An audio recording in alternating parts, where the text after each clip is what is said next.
ఏది ఇవ్వాలో నాకు మీ గురించి తెలుసు. మీరేం చేస్తారంటే పరసంబంధమైన విషయాల గురించి, అంటే పరలోక రాజ్యంలో చేరడానికి కావలసిన విషయాల గురించి ఆలోచించండి అని దేవుడు మనకి సెలవిస్తున్నాడు. అవునా కదా? అంటే అది కొదువుగా ఉంది కాబట్టి దేవుడు మనకి జ్ఞాపకం చేస్తున్నాడు. మీరు నా పిల్లలు, మీకేం కావాలో మీకంటే ముందు నాకు బాగా తెలుసు. మీరు నన్ను అడగక ముందే మీకేమి ఇవ్వాలో నాకు తెలుసు.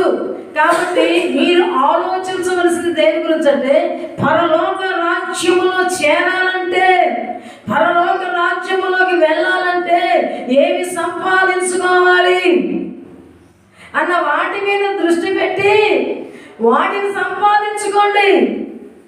భూ సంబంధమైనవి మీకేం కావాలండి నాకు తెలిసిన ఇస్తాను. మనకు భూ సంబంధం ఏం కావాలండి?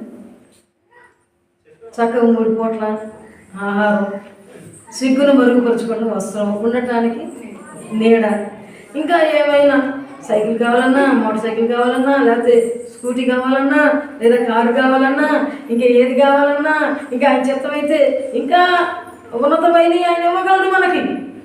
అవునా కదా?